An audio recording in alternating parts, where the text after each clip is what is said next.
তবে এই মেয়েটা এই ভোলানাথের বাম পাশে কেন? তবে কি আমার কপাল পড়েছে কিন্তু না, তা আমি কিছুতেই সহ্য করবো না।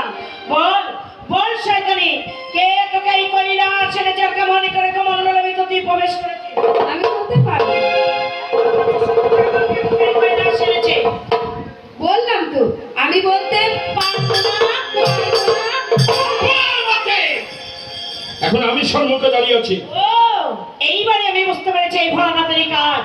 ভোলানাথ তোমার লজ্জা করে না? ভোলানাথ তোমার লজ্জা করে না? তবে এই বর্ষাটার সঙ্গে এই রমণীকে কইরা পার্বতী! ছি ছি ছি! নাই করেছো তুমি, লজ্জা করবে না তাই না? আমি করেছি। হ্যাঁ তুমি করেছো। আমি করেছি। তাহলে শোনো ভোলানাথ, এই দেব সমাজ আমি তোমার সমগ্রপুরের কথা পুরে বলবো। পার্বতী! ভোলানাথ ও বলি পোড়া হারে গো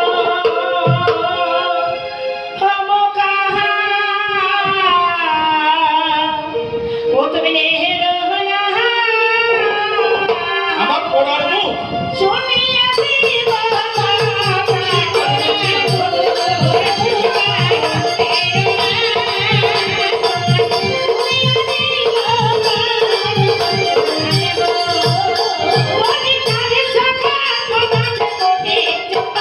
আমি সর্বনাশ করছি।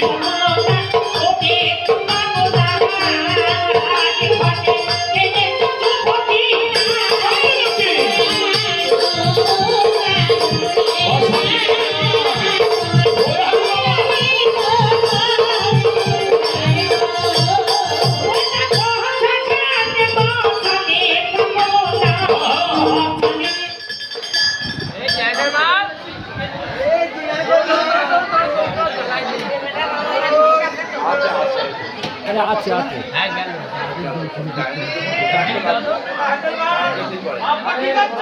বলে বাবা, বলে বাবা, সম্বরে বড় বৌদি। হ্যাঁ, কাল লাগেনি কে?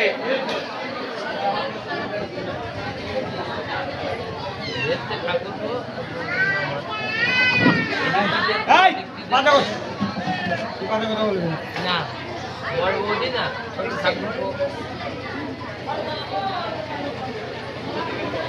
কি খবর? হ্যাঁ, বলবারে পরে।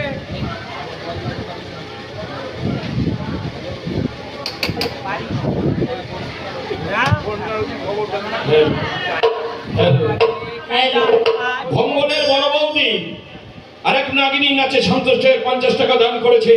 যে আশা নিয়ে দান করেছে মা যেন তার সকল আশা পূর্ণ করে দেয়। আহা!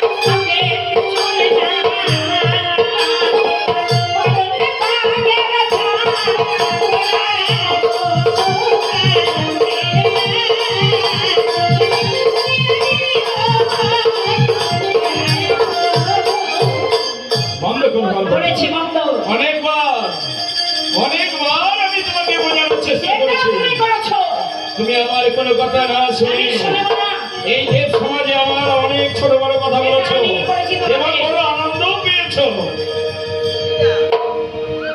কিন্তু আমি আর সহ্য করতে পারছি না। কি করবে তুমি? সৃষ্টির অসতল করে দাও। তুমি কি বুঝে গেছো আমি যে আপনার শক্তি হয়ে থাকি এই গোটা সৃষ্টি আমি এত ক্ষমতা এতই ক্ষমতা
মামি পিছনে লুকিয়ে আছে, যাই আর যা করতে হবে।